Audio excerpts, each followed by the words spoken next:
वल्लभ गिरिवरधारी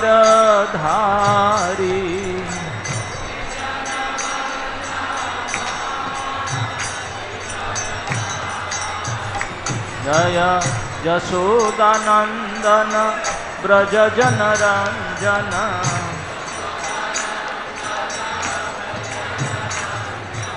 यशोदानंदन ब्रज जनरंजन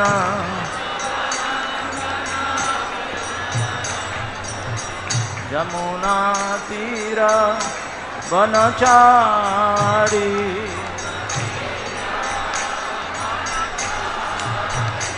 यमुना तीर वनचारी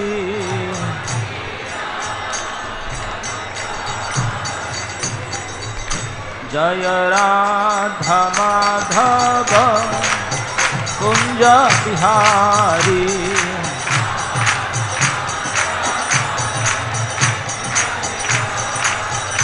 जय राधा माधव कुंज बिहारी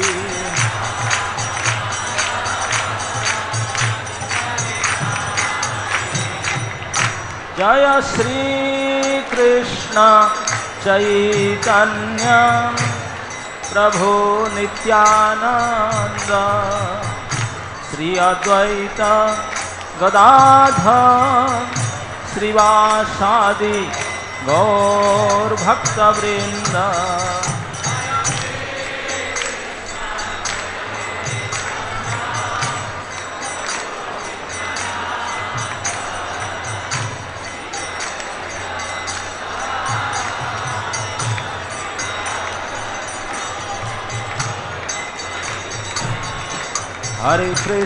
हरे कृष्णा कृष्णा कृष्णा हरे हरे हरे राम राम राम हरे हरे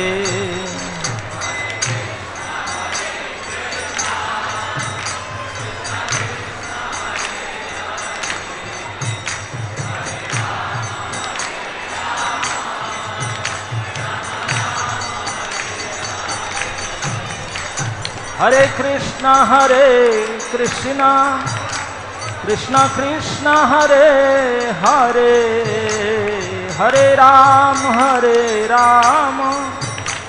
राम राम हरे हरे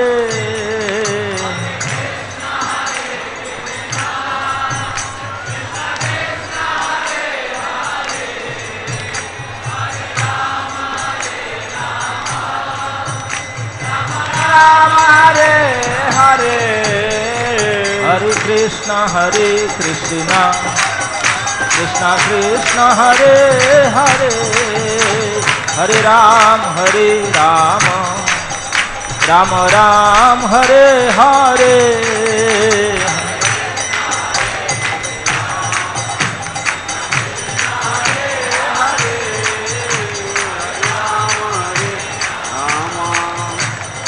राम हरे हरे हरे कृष्णा कृष्णा कृष्णा हरे हरे हरे राम राम राम हरे हरे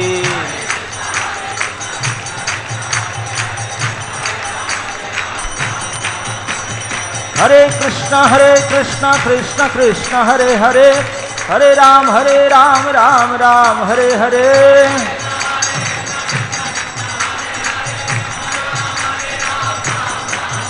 हरे कृष्णा कृष्णा कृष्णा हरे हरे हरे राम राम राम हरे हरे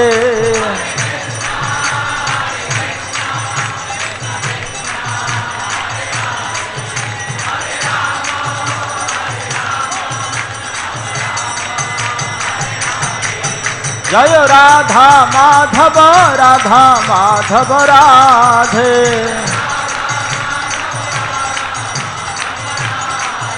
जय पंचतत्व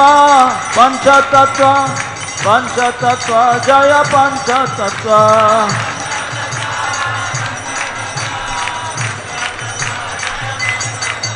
जय नरसिंहदेव नृसिंहदेव नृसिंहदेव जय नरसिंहदेव।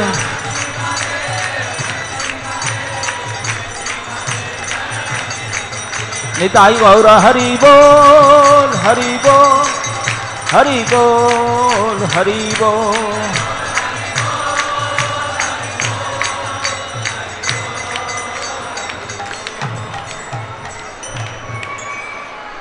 जय ओं विष्णुपाद परमहंस परिव्राजकाचार्य स्तोत्र सत श्री श्रीमद अभय चरणारविंद भक्ति वेदांत स्वामी श्रील प्रभुपाद महाराज की, समवेत भक्त वृंद की, ग्रंथराज श्रीमद्भागवत महापुराण की, श्री श्री नरसिंह चतुर्दशी शुभ महोत्सव की, श्री प्रहलाद महाराज की, निताय गौर हरि प्रेमानंदे। ओम नमो भगवते वासुदेवाय।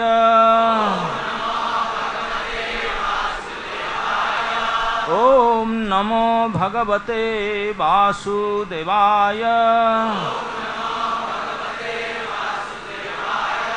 ओम नमो भगवते वासुदेवाय। नारायणं नमस्कृत्य नरं चैव नरोत्तमं देवीं सरस्वतीं व्यासं ततो जयमुदीरयेत्। कृष्णाय वासुदेवाय देवकी नंदनाय च नंदगोपकुमाराय गोविंदाय नमो नमः। हरे कृष्ण। तो आज श्रीधाम मायापुर में, जहाँ पर हमारे संस्था में एकमात्र श्री उग्र नरसिंहदेव भक्त प्रहलाद के साथ में विराजमान है, उनके प्रांगण में उनकी कृपा से, उनकी छत्र छाया में आप जितने भी भक्तगण मातागण आज इस शुभ अवसर पर उनके कथा चर्चा सुनने के लिए श्रद्धा के साथ यहाँ उपस्थित है, हम सभी श्रद्धालु श्रोतागण के श्री चरण में आदरपूर्वक वंदना करना चाहूँगा। हरे कृष्णा। कल्पतरुभ्यश्च कृपा सिन्धुभ्यैव च पतितानां पावनेभ्यो वैष्णवेभ्यो नमः। Hare Krishna. On this very, very auspicious appearance day of Lord Sri Nrsingadev, you wonderful Vaishnavas, faithful devotees of the Lord, you have all assembled here in this very, very special temple, our ISKCON headquarters, where the only Ugra Prahlad Narasimha deity is present in the whole world. So this is a very, very rare opportunity, and you have all come here. I offer my respectful obeisances unto all of you. क्योंकि आज भगवान श्री नरसिंह देव के शुभ आविर्भाव तिथि है, तो उनके आविर्भाव के कथा को आलोचना करेंगे। Because today is the appearance day of Lord Sri Nrsingadev, therefore today we will discuss about his appearance. तो बोर्ड में ये श्लोक लिखा है, उसको आवृत्ति करते हैं, फिर चर्चा करेंगे। सत्यं विधातुं निजभृत्य भासितं, सत्यं विधातुं निजभृत्य भासितं, व्याप्तिं च भूतेषु अखिलेषु चात्मनः,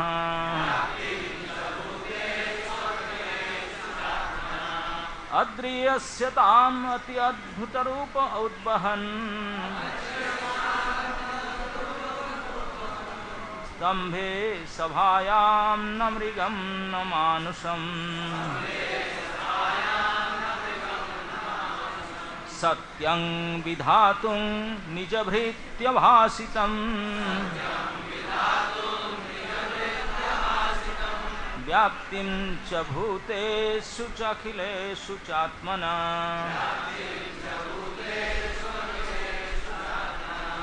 अदृश्यताम् अति अद्भुतरूपमुद्वहन् अदृश्यतात्यद्भुतरूपमुद्वहन् स्तम्भे सभायां न मृगं न मानुषम् स्तम्भे सभायां न मृगं न मानुषम् सत्यं विधातुं निजभृत्यभाषितम् व्याप्तिं च भूतेष्वखिलेषु चात्मनः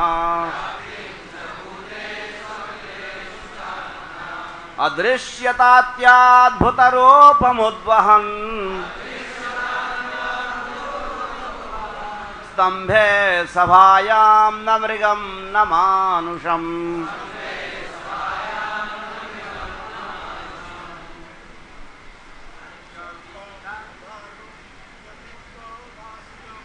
सत्यं विधातुं निजभृत्यभासितम् व्याप्तिं च भूतेषु अखिलेषु चात्मना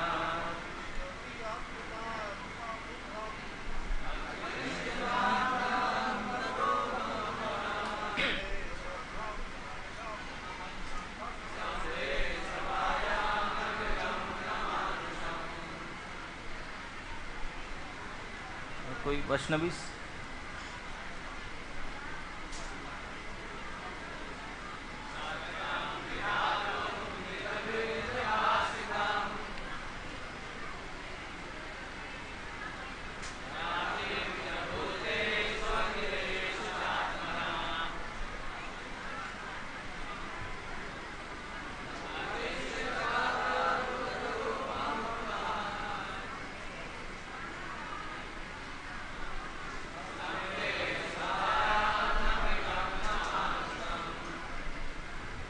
शब्दार्थ सत्यम सच विधातुम सिद्ध करने के लिए निजभृत्यभासितम आपने दास के ही शब्दों को प्रहलाद महाराज के द्वारा कहे हुए शब्द को कि भगवान सर्वव्यापी है, व्याप्तिम उपस्थिति च तथा भूतेषु जीवों तथा तत्वों के मध्य अखिलेषु समस्त च तथा आत्मनः आपना अदृश्यता दिखाई पड़ा अति अद्भुत अत्यंत अद्भुत रूपम रूप को उद्वहन धारण करके स्तंभे स्तंभ में सभायाम सभा के भीतर न नहीं मृगम पशु न मानुषम मनुष्य भी नहीं। अनुवाद और तात्पर्य श्रील प्रभुपाद जी के द्वारा अनुवाद। आपने दास प्रहलाद महाराज के वचनों को सिद्ध करने के लिए कि वे सत्य हैं, अर्थात यह सिद्ध करने के लिए कि परमेश्वर सर्वत्र उपस्थित हैं, यहाँ तक कि सभा भवन के खंबे के भीतर भी हैं, पूर्ण पुरुषोत्तम भगवान श्री हरि ने अपना अभूतपूर्व अद्भुत रूप प्रकट किया। यह रूप न तो मनुष्य का था न ही सिंह का था। इस प्रकार भगवान उस सभा कक्ष में अपने अद्भुत रूप में प्रकट हुए। Translation: To prove that the statement of his servant Prahlad Maharaj was substantial, in other words, to prove that the Supreme Lord is present everywhere, even within the pillar of an assembly hall, the Supreme Personality of Godhead, Hari, exhibited a wonderful form never before seen. The form was neither that of a man nor that of a lion. Thus the Lord appeared in his wonderful form in the assembly hall. तात्पर्य, जब हिरण्यकशिपु ने प्रहलाद महाराज से पूछा, कहाँ तुम्हारा भगवान है, क्या वह इस खंबे में उपस्थित है, तो प्रहलाद महाराज ने निर्भीक होकर उत्तर दिया, हाँ, मेरे भगवान सर्वत्र उपस्थित है। अतएव हिरण्यकशिपु को वह विश्वास दिलाने के लिए कि प्रहलाद महाराज का कथन अकाट्य रूप में सत्य था, भगवान उस स्तंभ से प्रकट हो गए। वे आधा सिंह तथा आधा मनुष्य के रूप में प्रकट हुए, जिससे हिरण्यकशिपु यह नहीं जान पाया कि यह विराट देव सिंह है या मनुष्य है। प्रहलाद के कथन की पुष्टि करके भगवान ने सिद्ध कर दिया कि उनका भक्त कभी भी विनष्ट नहीं होता। जैसा कि भगवत गीता में कहा गया है, कौन्तेय प्रतिजाने ही न मे भक्तः प्रणश्यति। यद्यपि प्रहलाद का असुर पिता उन्हें मार डालने के लिए बार बार धमकियां दे चुका था, किंतु प्रहलाद को विश्वास था कि वे मारे नहीं जा सकते, क्योंकि उनकी रक्षा करने वाले परमेश्वर हैं। खंबे से प्रकट होकर भगवान ने मानो यह कहते हुए अपने भक्त को प्रोत्साहित किया, मत चिंतित हो, मैं यहाँ उपस्थित हूँ। नृसिंहदेव के रूप में प्रकट होकर भगवान ने ब्रह्मा जी के वचनों को भी रख लिया कि हिरण्यकशिपु का वध न तो किसी पशु के द्वारा होगा न मनुष्य के द्वारा। भगवान ऐसे रूप में प्रकट हुए जो न तो पूरी तरह मनुष्य का था न सिंह का कहा जा सकता था। Hare Krishna. Purport. When Hiranyakashipu asked Prahlad Maharaj, "Where is your Lord? Is he present in this pillar?" Prahlad Maharaj fearlessly replied, "Yes, my Lord is present everywhere." Therefore, to convince Hiranyakashipu that this statement of Prahlad Maharaj was unmistakably true, the Lord appeared from the pillar. The Lord appeared as half lion and half man, so that Hiranyakashipu could not understand whether the great giant was a lion or a human being. To substantiate Prahlad's statement, the Lord proved that his devotee, as declared in Bhagavad Gita, is never vanquished. Kaunteya pratijanihi name bhakta pranashyati. Prahlad Maharaj's demoniac father had repeatedly threatened to kill Prahlad, but Prahlad was confident that he could not be killed since he was protected by the Supreme Lord. By appearing from the pillar, the Lord encouraged his devotee, saying in effect, "Don't worry, I am present here." By manifesting his form as Nrsingadev, the Lord also preserved the truth of Lord Brahma's promise that Hiranyakashipu was not to be killed by any animal or any man. The Lord appeared in a form that could not be said to be fully a man or a lion. शील प्रभुपाद की जय। अब लंबा मंगलाचरण नहीं कर सकते, प्रसंग में जाते हैं। तो यहाँ श्री सुखदेव गोस्वामी भगवान नरसिंह रूप में आविर्भूत होने का दो कारण बताते हैं। Here Sukadeva Goswami explains two reasons of Lord Nrsingadev's appearance. प्रथम है सत्यम विधातुम निजभृत्य भासितम। The first one, सत्यम विधातुम निजभृत्य भासितम, आपने भक्त का, आपने दास का बात को सत्य प्रमाणित करने के लिए ही भगवान प्रकट हुए। the first one is Satyam Vidhatum Nijabhritya Bhashitam, to prove the statement of his devotee to be completely true. दूसरा कारण है व्याप्तिंच भूतेषु अखिलेषु चात्मनः, कि मैं संपूर्ण भूतों में, सब स्थान में, सब समय में उपस्थित हूँ, इस बात को प्रूव करने के लिए। And the second point is that Vyaptim cha bhuteshu akhileshu chatmanah, to prove the point that I am present in every living entity, in all living entities, in all things, and at all times and everywhere.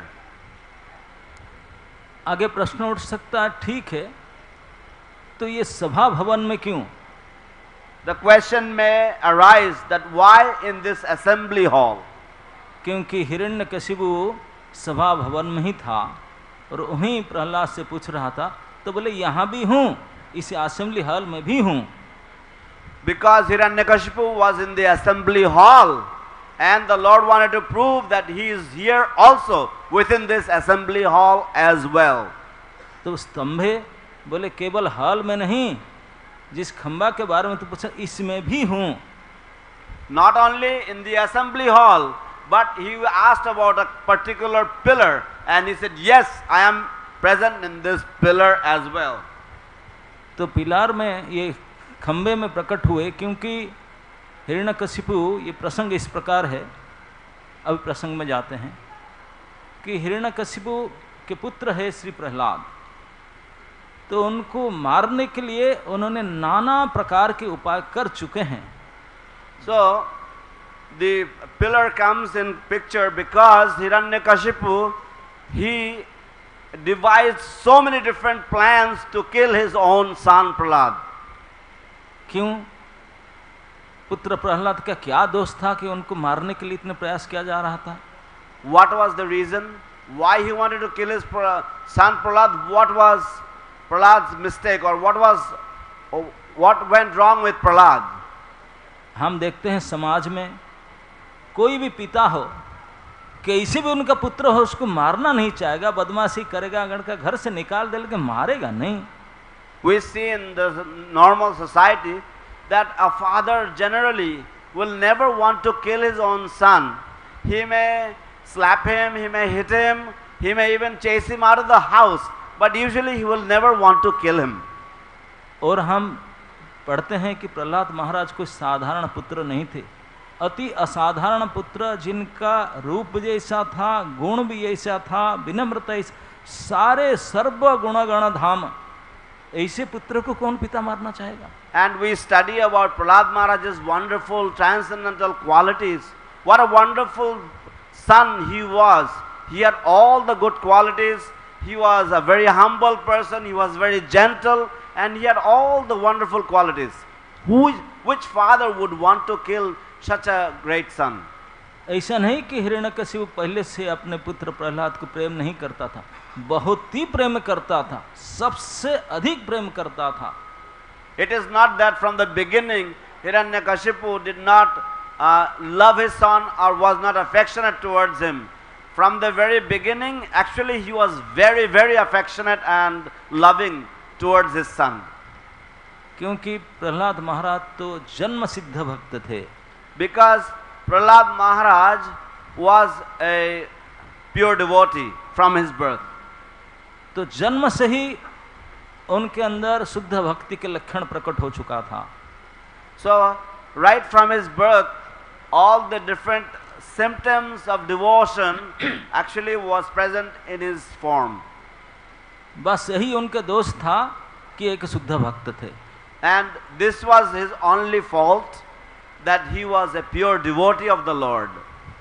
Hiranyakashipu ने सोच रहे थे कि अभी बच्चा है, ये क्या कर रहा है, सीख जाएगा, समझ जाएगा पढ़ लिख करके, अभी तो चल. तो Hiranyakashipu was thinking, oh, he is a small child now, he will be okay, he will get trained up, he will forget about all this. क्योंकि जब भी श्री प्रहलाद कभी कभी पिता के सामने आते थे, इतने विनम्र होकर के उनको प्रणाम करते थे, पापा पापा कहते थे, उनके पैर छूते थे, हिरण्यकशिपु तो पिघल जाता था, हृदय उसका पानी हो जाता था. Actually, whenever Prahlad Maharaj came in front of Hiranyakashipu, Prahlad Maharaj was so gentle and humble that Hiranyakashipu's heart would melt. He would call him Papa, Papa, and Hiranyakashipu would turn into practically, his heart would turn into like water. He was so like completely melted by Prahlad's behavior.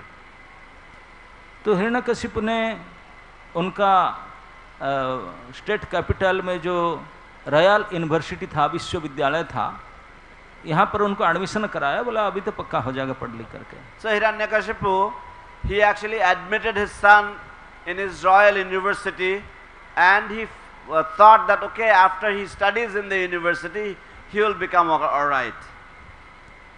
और जो university के principal और director थे, उनके गुरुजी के पुत्र द्वय संडा and अमरका। So the directors and principals of the university were the sons of his spiritual master, Shanda and Amarka. उनको भी अच्छा से उन्होंने सूचना दिया था कि मेरे पुत्र को अच्छे से देखभाल करो, जिससे कि अच्छे मेरे से भी बेटर असुर बन सके। He had notified his Prahlad's teachers, Shanda and Amarka, that you make sure that this boy, he turns out to be a better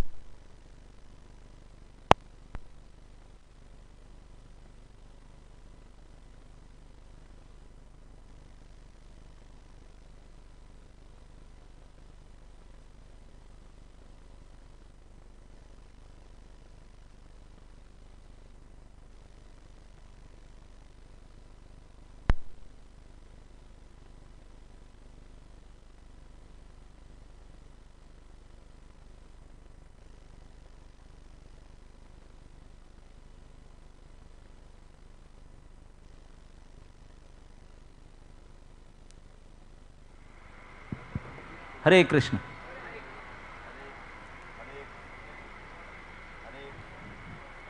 यानी मैं ही बोल देता हूँ। He was trying to make his son a better demon than him. हरे कृष्ण, हरे कृष्ण। तो प्रहलाद महाराज अब विश्वविद्यालय में admit हुए। यहाँ हॉस्टल में बोर्डिंग स्कूल था, वहाँ बोर्डिंग हॉस्टल में रहे। So Prahlad Maharaj got admitted in the university. It was a boarding school, so he was living there. लेकिन इतने स्नेह था हिरण्यकशिपु का, और ज़्यादा विच्छेद सहन नहीं करते, क्योंकि वो स्मार्टफोन तभी नहीं था, नहीं तो फ़ोन में बातचीत करते थे, व्हाट्सअप कॉल करते, वीडियो कॉल। लेकिन तो फिर उनको बीच बीच में बुला करके देखना चाहते थे। But Hiranyakashipu was so attached and attached to his son. So therefore, time to time, he would meet his son or he would call him over, because in those days there were no mobile phones, no WhatsApp chats. So he would call him often to see him. तो admission होने का कुछ दिन के बाद में पुत्र प्रहलाद को हिरण्यकशिपु ने बुलाया था, और उनके गुरु लोग भी उनके साथ आए थे। तो जैसे प्रहलाद आते हैं तो आकर के सभी को प्रणाम करते हैं, तो उनका विनम्र भाव को देख करके हिरण्यकशिपु उनको स्नेह से अपने गोद में लिया और उनको पूछा, क्या बेटा क्या पढ़ा है, बताओ, कुछ तो बताओ।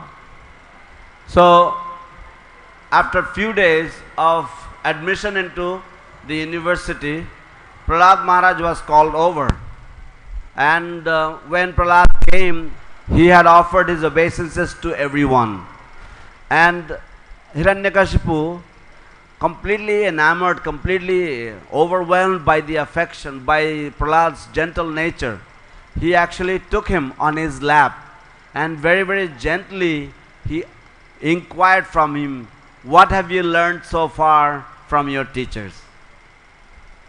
तो आप जानते हैं प्रहलाद महाराज ने क्या उत्तर दिए। उन्होंने ये बोले नहीं कि मेरे पापा, वो बोले हे असुर सम्राट, जितना तक मैं पढ़ा हूँ सीखा हूँ, ये अच्छा बात तो यही है कि इस विषय भोग में प्रवृत्त होकर के जो चित्त मन इंद्रियां जो विचलित होता है, इससे हट करके जंगल में चले जा करके भगवान श्री हरि के शरणागत हो जाना, यही सबसे उत्तम मैं अभी सीखा। So Prahlad Maharaj very gently replied. He did not call him my dear father. He called him, oh great emperor of the demons, Asuras. He said, the best, according to my opinion, the best activity one should perform is that one should give up this material entanglement and one should go to the forest and search for the Supreme Personality of Godhead in devotional service. इस बात को सुन करके हिरण्यकशिपु आश्चर्यचकित होकर देखा, बोला course में ही पढ़ा जाता है क्या? Hiranyakashipu was quite startled, quite shocked. He was thinking, is this the textbook, is this the course that is taught in the university? तो उन्होंने मुड़ करके टीचर को देखा, टीचर लोग कांप गए. So then he turned to the teachers and the teachers were shivering. तो उन्होंने बोले हम ऐसा नहीं कहा, पता नहीं कहाँ से सीखा. They said, oh, we don't know where he has got this from, where he learned this one from. तो उनको बोला कि शायद किसी में आए गए होंगे. तो बोला कि देखो ये हरे कृष्ण वाले पैंट शर्ट पहनकर भी कॉलेज में घुस जाते हैं, स्टूडेंट पिचिंग करते रहते हैं, कॉलेज पिचिंग करते हैं, पहचान भी नहीं आते हैं, तिलक फिलक मिटा कर कंठी उतार के आ जाते हैं, तो कंटामिनेट कर देते हैं. तो ध्यान देना, नहीं तो कोई सिखा ठीक से पढ़ाओ. So then Hiranyakashipu said, look, these Hare Krishnas, they are very, very clever. Sometimes they will come in pant and shirt, in civil dress. They will even take off their tilak and their neck beads, and they will just come in civil dress and they will contaminate the children. So make sure they don't enter. So take him back and train him properly. Yes. तो इस बार लेकर के बड़े ध्यान से उनको पढ़ाने लगे. So this time the teachers took him and with great attention they started training him. Prahlad महाराज को क्या पढ़ाएंगे? प्रहलाद महाराज तो सब कुछ पढ़े हुए थे. What they will teach Prahlad Maharaj? Prahlad Maharaj was already a postgraduate. लेकिन फिर भी उनके गुरु लोग इतने आदर करके इतने पढ़ा रहे थे. तो स्कूल में जब इंटरनल एग्ज़ाम होता था, इंटरम एग्ज़ाम, तो प्रहलाद महाराज उसमें भी टप आते थे. But again, the teachers would take so much care and attention and would train Prahlad Maharaj. So when there were midterm exams in his school, even in the mundane subjects, Prahlad would always get the first place. यद्यपि प्रहलाद महाराज को अच्छे तरह से पता था कि ये जो कोर्स जो पढ़ाया जा रहा है पाठ उसके कोई काम का नहीं है, उनको इच्छा भी नहीं था, नहीं चाहते थे, लेकिन क्योंकि उनके सिलेबस में स्कूल में गुरु लोग को इसी को पढ़ाते हैं, तो एक उत्तम छात्र होने के नाते इस सब्जेक्ट में भी वो कुछ कम नहीं थे, इसमें भी टप्पर थे. Even though Prahlad Maharaj knew very well that the subject matter that was being taught in his university was completely useless and futile because it was all mundane, even then, in order to, because it was a part of his syllabus, therefore he would study it and he would also acquire the first position in this mundane studies as well. तो जब mid term exam में, कई exam में सबसे उत्तम कोटि के mark रख करके टपर हुए, तो उनके टीचर लोग सोचे कि इस बार हम लेकर जाएंगे, इतने बढ़िया स्टूडेंट इतने बढ़िया आंसर देता है, तो महाराज हिरण्यकशिपु जब इंटरव्यू लेंगे इतने बढ़िया बोलेंगे तो हमको बख्शिश मिलेगा. So Sanda and Amarka, they thought, oh, he has topped all the midterm and different examinations. So therefore, this time we can take him and present him to Hiranyakashipu, and certainly we will get a lot of tips. We will get a lot of rewards from Hiranyakashipu. So they thought of taking him to Hiranyakashipu. तो दोनों teacher संधान अमरक प्रहलाद को सिखा बुझा करके ले करके आए. ला करके रास्ता में सोच रहे थे सीधा राजभवन में ले जाएं. बोले ये गुरुकुल का ब्रह्मचारी ड्रेस ठीक ठाक नहीं है, राजा साहब खराब सोचेंगे, पहले राजभवन में ले जाते हैं, माँ के पास, मैया के पास ले जाएंगे, वो लाड़ पार से खिला पिला करके अच्छा से राजवेश में, राजकुमार वेश में सजा देगा, तो राजा देख करके बहुत खुश हो जाएंगे. फिर इंटरव्यू क्वेश्चन पूछेंगे, बढ़िया आंसर देगा तो हम सब खुश हो जाएंगे. So Sanda and Amarka, his teachers, they thought, okay, we will take him to the palace. But before we take him to the palace, to the king's court, let us take him to the queen's place, and let him take off all this Gurukul saffron robes and shikha and all of that, and let him wear his princely dress. So they took him to his mother, and the mother dressed him up nicely, very nicely, and then he was a very beautiful prince, and they thought that they will take him to the king in that way, so that the king will see. And not only that, when Prahlad will reply all the answers that he has given in the midterm exams, the king will become very, very pleased with us. Prahlad महाराज के प्रति सम्राट हिरण्यकशिपु के इतने प्रेम और आसक्ति, ये बात को जितने उनके मंत्री, सेनापति, चौकी, सिक्योरिटी सबको पता था। कुमार प्रहलाद का गुण भी ऐसा था। जब कुमार प्रहलाद सज धज करके राजभवन में प्रवेश कर रहे हैं, यहाँ तक कि जो सिक्योरिटी गार्ड खड़े थे, जो प्रहलाद को इतने सम्मान करना चाहते थे, लेकिन प्रहलाद के इतने गुण, अच्छे गुण थे, उनको जाकर चाचा हरे कृष्णा, अंकल हरे कृष्णा, उनको भी करते थे। So Hiranyakashipu had so much affection, so much attachment for Prahlad, and this was very well known within the entire palace.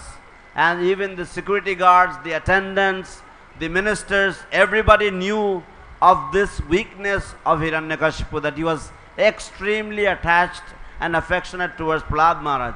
Prahlad Maharaj as well, he was also very, very humble and gentle in his nature. And as he would pass through the palace, he would greet everybody with Uncle Hare Krishna, and in this way he would greet everyone. सम्राट हिरण्यकशिपु अपने उच्च राज सिंहासन पर बैठ करके देख रहा था कि उनके पुत्र का अंदर इतने सद्गुण, इतने विनम्रता है, सभी को जो उनको प्रणाम करना चाहते थे उनको भी उन्होंने प्रणाम कर रहा है, सम्मान दे रहा है।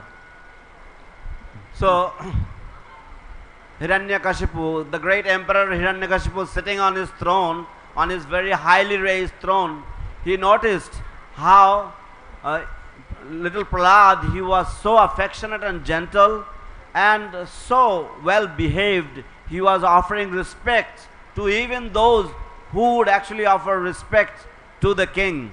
He was offering respect to even such people. तो सभा भवन में प्रवेश करते समय जितने भी उपस्थित असुर वृंद थे, सभी को बाकायदा सम्मान करते थे।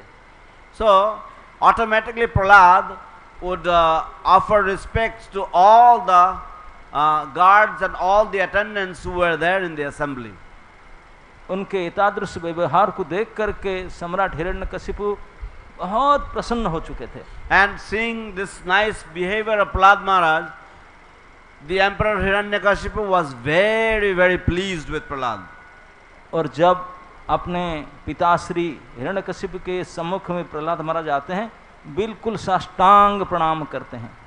So when Prahlad Maharaj comes in front of Hiranyakashipu, his father, at that time he offers him a full prostrated dandavat pranam.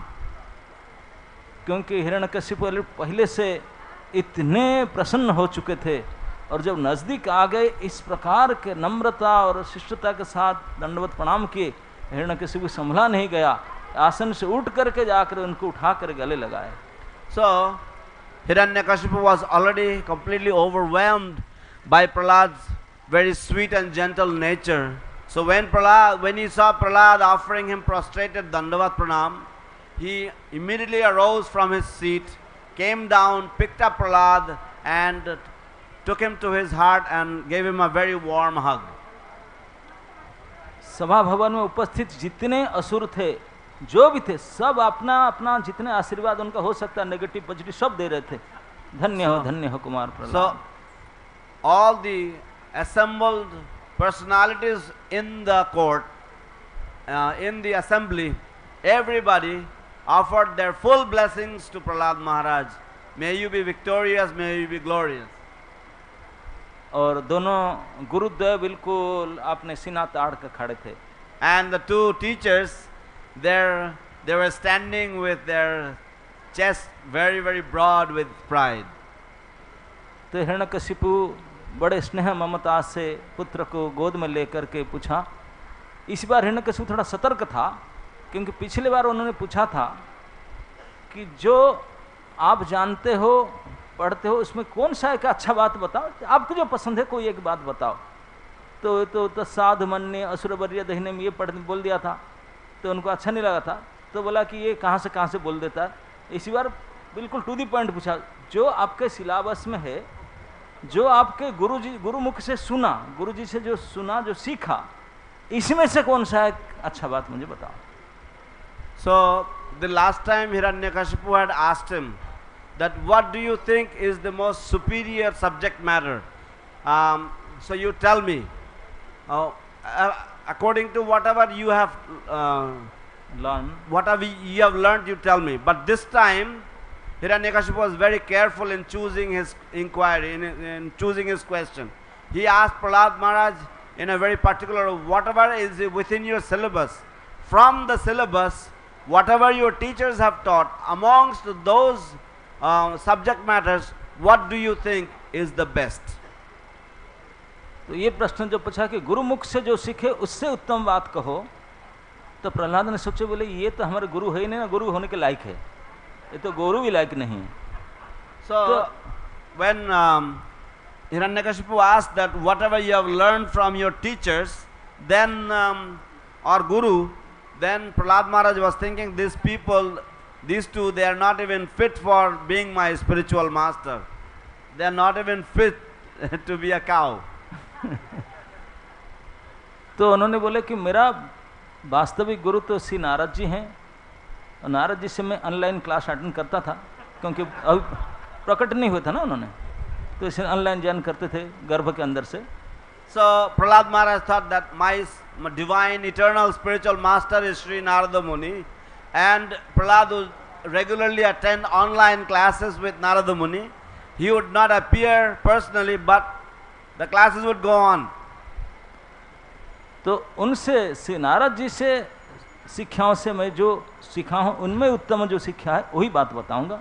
So whatever I have learned from Sri Narada Muni, amongst those subject matters, whatever is the supermost or best, I will narrate that to my father. तो उन्होंने सीधा नवधा भक्ति के वर्णन किए। So then he straightforward, straight away he started describing the 9 processes of devotional service.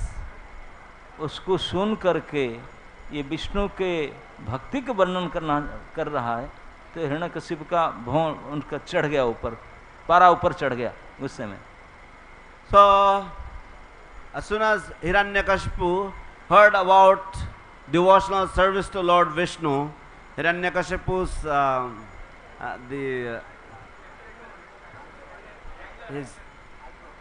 his eyebrows, they started stood on end.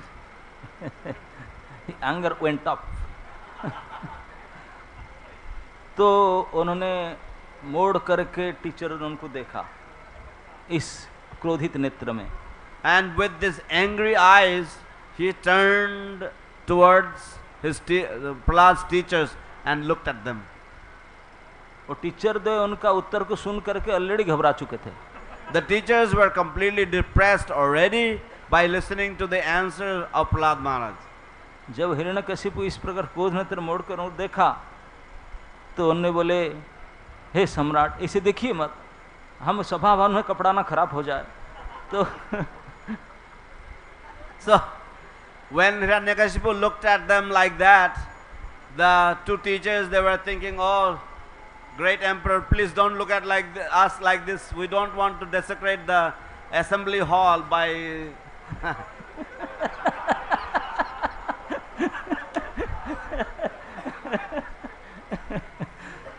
आप समझ गए क्या कह रहे थे।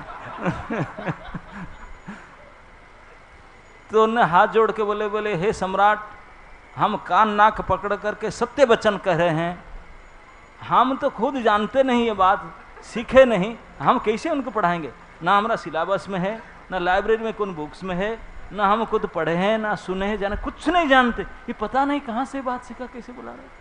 So folding their hands and shivering in fear, the two teachers pleaded with the king that, "O great emperor, nor have we ever heard about this, nor is it there in our library, nor is it there in our syllabus, nor have we ever learnt this subject matter from anyone. We do not know where Prahlad has come up with this."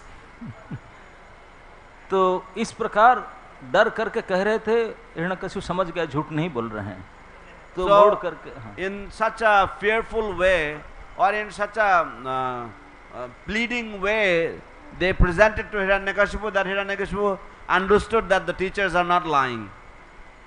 तो मोड़ करके अपने पुत्र को देखा, अरे दुष्ट, जब तेरे गुरु से पढ़ाया नहीं, सिखाया नहीं, आपके कोर्स में नहीं, कहीं किताब में नहीं, तू कहाँ से ये सब सीखा?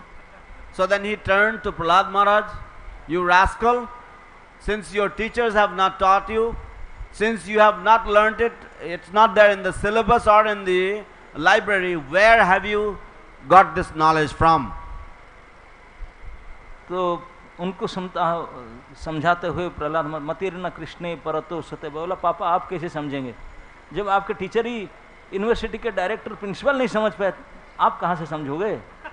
So then Prahlad Maharaj replied, "Matirna Krishna Parata Swatova," that my dear father, since your teachers even don't understand this subject matter, how do you think that you will be able to understand this subject matter? तो उसमें क्रोधित है, बोला तुम मेरे से भी ज्यादा पढ़े लिखे हो क्या? हाँ? So then he got angry at him, "Oh, you are more knowledgeable than me." तो क्योंकि उनका अंदर हृदय में विष्णु के प्रति जम करके द्रोह था, क्योंकि वो उनके भाई को मारे थे, इसी वजह से क्रोधित हो करके, और ये उनका ही पुत्र उनके शत्रु का पक्ष लेकर के इसे बड़ाई कर रहा है, गुस्से में आकर उनको जो गोद में लिया था फिर उनको उठा करके फेंक दिया, नीचे पटक दिया। So because Hiranyakashipu had such intense enmity towards Lord Vishnu, because the Lord Vishnu was the killer of his brother Hiranyaksha, therefore even though he was so affectionate towards his own son, he picked him up and he threw him on the ground because he was taking the side of his enemy. तब उन्होंने आदेश किया, यही उनके दोस्त था, आदेश किया बधिकों को कि उनको मार डालो, किसी प्रकार से मार डालो। तुरंत बधिक लोग आए, नाना प्रकार के अस्त्र शस्त्र लेकर के उनको मारने के लिए प्रयास किए। Then he called for his hitmen. He called for his people who do the killings, and he called them over and he said, "Take any step necessary, do anything, but just kill this boy, because he has taken the side of my enemy." यहाँ एक बात हम सभी स्मरण करने के लायक है कि हम लोग के ऊपर ऐसे विपद आया नहीं, कोई हमको ऑर्डर दे दे मार दो करके, ऐसा तो कोई अब डेथ ऑर्डर इशू नहीं हुआ।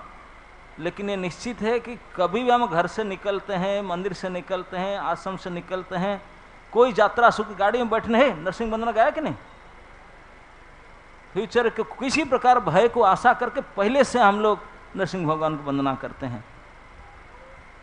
So none of us have faced this situation wherein there is a king who orders that we should be killed. But somehow or other, whenever we go out on any tour, whenever we go out on any task, whenever we step out of the temple, we usually start praying to Lord Nrsingadev. Prahlad महाराज इस प्रकार प्रार्थना नहीं किए थे, क्योंकि ये तो भगवान, किसी क्षण भी उनका मन भगवान से अलग ही नहीं हो रहा था, तो फिर प्रार्थना क्यों करेंगे? हमारा तो मन कभी लगता ही नहीं, तो कभी भय के उपस्थित होने के कारण थोड़ा मन लगाते हैं, प्रभु देखना। So Prahlad Maharaj was not in this situation because his mind was never away from Krishna.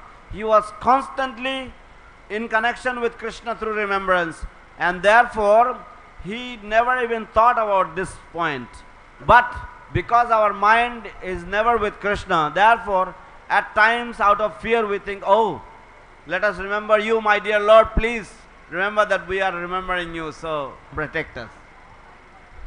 तो प्रहलाद महाराज को जितने जत्न करके बधिक लोग ने उनको हत्या करने के लिए प्रयास कर रहे थे, अस्त्र शस्त्र सब तोड़ गया, उनके हाथ भी मसाज करने के लिए जरूरत पड़ा, इतने होने लगा, लेकिन प्रहलाद को कुछ नहीं रहा था असरात.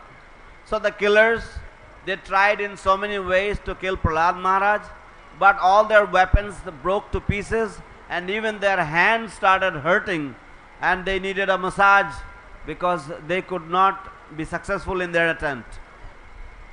और शाम तक प्रयास करके जब हिरण्यकशिप को मैसेज आया कि क्षमा करे सम्राट, हम कर नहीं पाए, मार नहीं पाए. From morning to evening they tried, but then the message went to Hiranyakashipu that we tried our best but we were not successful. हिरण्यकशिप गुस्सा हो, बोला कैसा है, छोटा सा लड़का, उसको मार नहीं पाए. कैसे के गुस्सा होकर के बोला ठीक है, अगर अस्त्र शस्त्र से नहीं मरता है तो दिग्गज हाथियों को बुलाओ, उसका पैर में कुचल दो उसको. अस्त्र शस्त्र से कुछ गड़बड़ी है, शायद अस्त्र काम नहीं करता. So then Hiranyakashipu was very angry. What? A little boy, and you could, all of you together could not kill this boy? Anyhow, if for some reason or other, if the weapons are not working on him, then okay, get the big mad elephants and just crush him under the feet of the elephants. तो बड़े बड़े हस्तियों दंत हाथियों को लाया गया, कई हाथियों को लाया गया. प्रहलाद को नीचे हाथ पैर बांध कर लेटा दिया गया, और उसके ऊपर में हाथियों को, मत हाथियों को उनको कुचलने के लिए बाध्य किया गया. वो आकर कुचलते थे, जाते थे, आते, कई बार पूरा दिन भर अपना करने लगे, लेकिन प्रहलाद महाराज हंस रहे थे, कुछ भी नहीं हुआ उनका. And then the Prahlad Maharaj was tied by his hands and feet and thrown under these mad elephants, big tuskers, and these elephants all throughout the day they were trampling Prahlad, but Prahlad Maharaj was smiling. Nothing happened to Prahlad Maharaj. Prahlad महाराज को पूर्ण भरोसा था. उनके गुरुजी ने, उनको नारद जी ने बताए थे, हरि जिसको रक्षा करते हैं उसको कोई किसी प्रकार से, किसी उपाय की शक्ति से मार नहीं सकते. वो जानते थे मुझे मार नहीं सकते. So Prahlad Maharaj had complete faith in the words of his guru, words of his spiritual master, that those who are protected by Lord Hari, they can never be vanquished in any way by anyhow. जब शाम को message गया, हाथी लोग भी परेशान हो गए, उनके पैर दर्द करने लगा, नहीं लड़का कुछ हुआ ही नहीं. तो हिरण्यकशिपु को और हाथी भी नहीं कर पाए. बोले ऐसा करो, विषधर सर्प से डस कर मरवा दो, पता नहीं हाथी लोग को कुछ गड़बड़ होगा. So when the message went in the evening to Hiranyakashipu that the elephants trampled him throughout the whole day, the elephants' feet were hurting, but nothing happened to Prahlad, then Hiranyakashipu thought, okay, then get the venomous serpents to bite him and kill him. तो चुन चुन करके विषधर सर्पों को लाया गया और प्रहलाद को उनके बीच में डाल दिया गया. वो क्रोधित सर्प आए उनको दंशने के लिए, प्रहलाद के पास आ करके शांत होकर चले जाते थे, डसते नहीं थे. So these very angry venomous serpents were selected. The specially venomous serpents were selected, and they would come when they would see Prahlad Maharaj. They would not bite him and they would just go away. तो ये message पहुंचा कि सांप भी नहीं काटते उनको गुस्सा होकर के. So this message also reached Hiranyakashipu that even the snakes don't bite Prahlad Maharaj out of anger. ये सब असफलता के संवाद में हिरण्यकशिपु का टेंशन और बढ़ता जा रहा था. So as all these stories of unsuccessful attempts reach Hiranyakashipu, Hiranyakashipu's blood pressure goes up. तो उन्होंने आदेश किया, बोले उनको ले जाओ, ऊपर से ले करके समुद्र में अथल गर्भ में फेंक दो, मर जाए वहीं से, खत्म. So then Hiranyakashipu ordered, take him to the cliff of a very highest mountain and throw him into the deepest part of the ocean and let him drown there. ऐसा भी किया गया, लेकिन वो उनको डाल करके वापस आने से पहले प्रहलाद वापस आ गए थे. But this was also carried out, this order was also carried out, but before the the attendants of Hiranyakashipu came back to the palace, Prahlad had already returned to the palace. तो इस प्रकार और भी कई अनेक प्रकार के उपाय किया, उसमें असफल रहा. So in this way many other attempts were made, but every one of those attempts failed. Hiranyakashipu और चिंता में ग्रस्त हो गए. Hiranyakashipu was completely immersed in thought. तो उनके बहन होलिका मैडम आई, बोले भैया काहे को चिंता कर रहे हैं, मैं हूं ना, आई एम फायर प्रूफ, मुझे अग्नि नहीं जला सकता, पता है ना अपना. हाँ मुझे आई नो. बोले बस आग जला दो, मैं बैठ जाऊंगा, उसको जल जाएगा, मैं ऊपर आ जाऊंगा. Very good idea, do it. So while Hiranyakashipu was worried like this and thinking, at that time his great sister Holika came there and said, I am here, Holika ma'am. And he said, my dear brother, why are you worried? Don't you understand? Don't you know that I am fireproof? Light a fire and I will sit with him and he will get burnt to ashes. वही हुआ, विशाल अग्नि संयोग किया गया और होलिका माता जी ने प्रहलाद को गोद में लेकर बैठा. अद्भुत हो गए और उसका fire proofness disproved. And big bonfire was lit, and Holika madam sat with Prahlad on her lap, and her fireproofness became disproved. And Prahlad महाराज बिल्कुल अग्नि के टच के बिना आ गए और माता जी के काम बन गए. so Prahlad Maharaj was completely untouched by the fire, but Mataji had left her body. तो इस प्रकार के बारंबार असफलता से हिरण्यकशिपु का चिंता इतने बढ़ चुका था, वो शय्याशायी हो चुके थे, मतलब नहीं पूरा बेड रिडन हो चुके थे, सलाइन चलने लगा. So in this way, again and again unsuccessful attempts made Hiranyakashipu so worried that he was bedridden, he was under saline. तो जब इस प्रकार के किसी प्रकार के मेडिसिन कोई काम नहीं करता, हिरण्यकशिपु ठीक नहीं हो रहे थे, बिल्कुल दिन पर दिन क्षीण हो रहे थे. तो एक दिन उनके गुरुपुत्र द्वय श्री संढा अमर को उनको भेंट करने के लिए आए. So in this way, when Hiranyakashipu was deeply worried and he was not finding any other way and he was getting skinnier and skinnier, then one day his teachers from the Gurukul, Prahlad's teachers from the Gurukul, Sanda and Amarka, came to pay a visit. और इसी हिरण्यकशिपु के इस अवस्था को देख करके बड़े दुखी होकर के बोले, हे सम्राट, ये क्या दशा करके रखें, क्यों, क्या कमी है आपका? तो हिरण्यकशिपु बोला, मेरा कोई डिजीज नहीं है, डेली चेकअप हो रहा है, लेकिन बीपी शुगर बिल्कुल हाई में है. बोले कारण क्या है? ना कारण है कि मेरे ये पुत्र वो मरता भी नहीं, डरता भी नहीं. So then the teachers asked Hiranyakashipu, my dear emperor, what is the problem with you? Why are you getting skinny like this? What is wrong with you? Then Hiranyakashipu replied, actually my blood pressure keeps going up. I have no particular disease. I am getting checked up every day. But the main reason for my illness is my son. This son, he is not afraid of me and he is not dying either. हम जानते हैं अगर हमको कोई मारने का धमकी दे दे, कोई छोटा मोटा गुंडागर्दी पीपुल भी, हम तो भाग जाएंगे छोड़कर, आश्रम छोड़ भाग जाएंगे. So we all know that if somebody doesn't kill us, but if somebody will threaten us, then we will actually leave the ashram, we will run away out of fear. और उसको पूरे 3 लोक के सम्राट हर प्रकार के कसर लगा करके धमकी नहीं दे रहा है, धमकी के साथ मारना बिल्कुल सारे उपाय कर चुका है, ना तो घर छोड़कर जा रहा है ना मर रहा.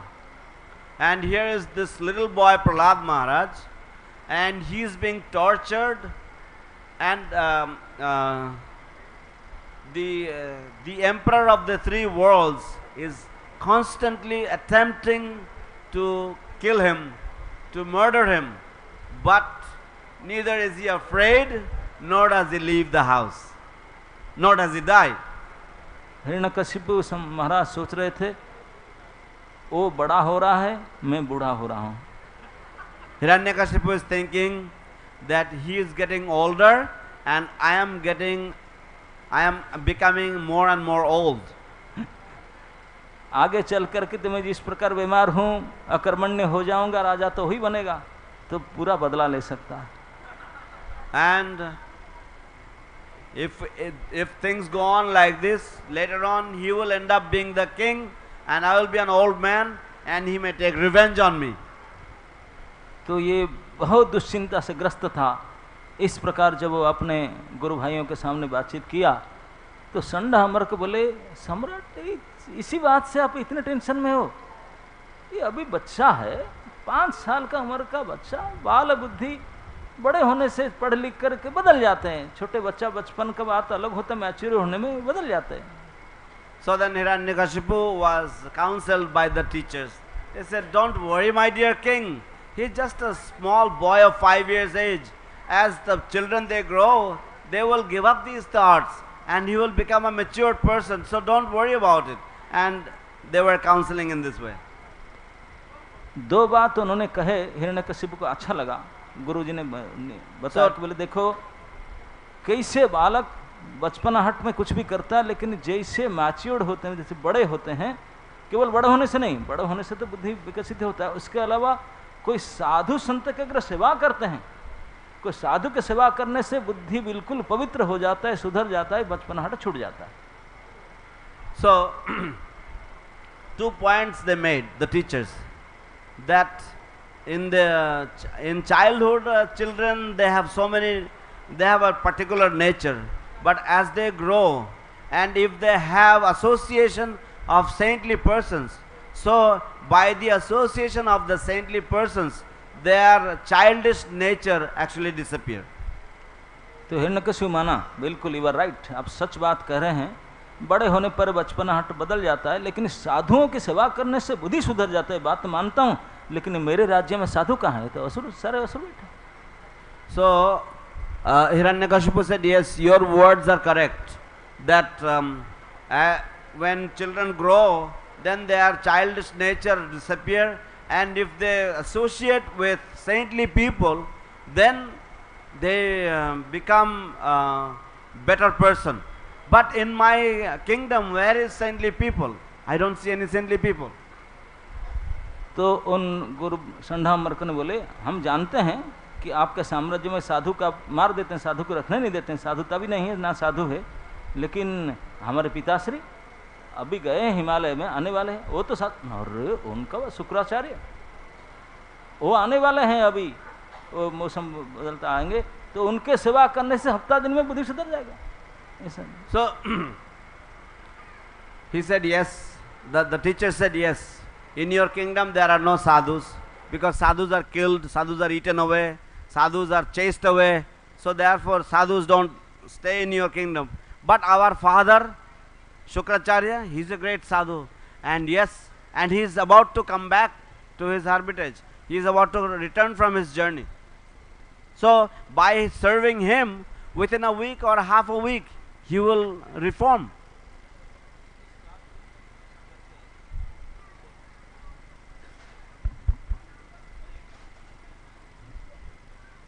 ठीक है, चालू है. इस बात को ऊपर भरोसा करके सम्राट हिरण्यकशिपु ने राजी हो गया, बोला हाँ शायद ये बच्चा है, सुधर जाएगा, शुक्राचार्यों के साथ सेवा करने से नीति से सुधर जाएगा.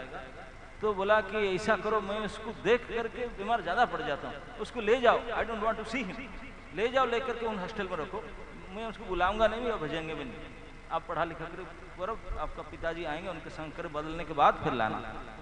So Hiranyakashipu, he said, okay, you can take him away, because the more I see him, the more I become sick.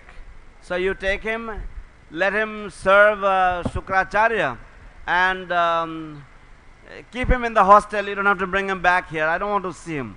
and if you can transform him, if you can reform him, try to reform him. तो संधान अमर का गुरुपुत्र जो है ना प्रहलाद को लेकर के गए, तो हिरण्यकशिपु ने पूछा कि ठीक हो जाएगा? तो पुत्रदेव बोले देखो हमारा एक डाउट है ना, क्या ना पिताजी कब आएंगे, फोन पर मैसेज आया नहीं लेकिन आने का समय हो रहा है, आएंगे, लेकिन जब तक अगर भाग जाए नहीं रहे तो हम कैसे रिफॉर्म करेंगे उसको? So as Shanda and Amarka were leaving with Prahlad, Hiranyakashipu asked, you think that he will reform? Then the teachers, they said, actually we have one problem, that we actually didn't get any message from our dad when he will be returning, and there is no messages or no WhatsApp, so therefore we don't know exactly when he will come back. But until he comes back we have a problem, how, if he will run away or something like that, then how we will manage. So this is what we are worried about.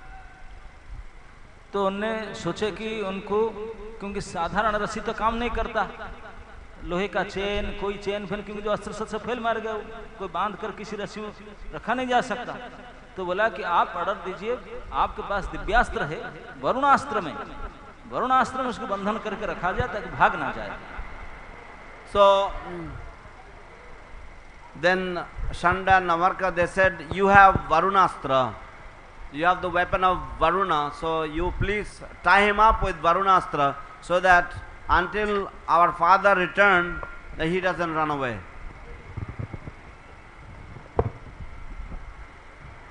हरे कृष्ण। तो इस प्रकार प्रहलाद महाराज को संधान अमर के साथ में ले गए, hostel में रख करके पिताजी आने तक अपेक्षा करने के लिए। In this way, Prahlad was taken to the hostel and he was waiting for the teacher's father to return. तो उन लोग ने जब लेकर गए तो पूछने लगे प्रहलाद को बारी बारी से, छोटे बच्चा था, हमसे मिठाई खिलाएंगे, ये करेंगे, वो करेंगे, ये कहाँ से सीखा तूने? हम नहीं सीखे हैं, कहीं नहीं है, कहाँ से सीखा? प्लीज बताओ कहाँ से सीखा? So when they took Prahlad, so because he was a child, they said, oh, we'll give you sweets, we'll give you this and that, chocolate, but you please tell us where you have learned this from. Where did you get this? We didn't teach you, but you learned this from. Who is your teacher? Tell me who is secretly teaching you all this. क्योंकि उन्होंने सोचे कि हम पूरा gate tight किए, CCTV लगा के रखें 24 आवर, कोई तो आ नहीं रहे बाहर का लोग, फिर ये सब आपका कंटामिनेशन कहाँ से आ रहा है?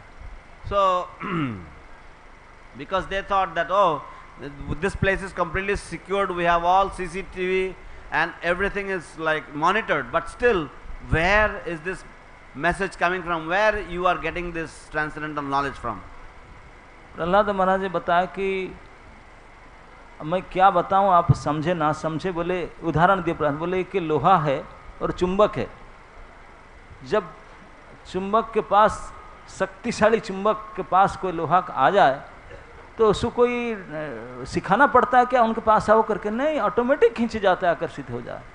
So Prahlad Maharaj told them that, you see, I'll give you an example, that when there is a very powerful magnet, the iron pieces do not have to be taught how to come to the magnet. They are automatically attracted, pulled to the magnet.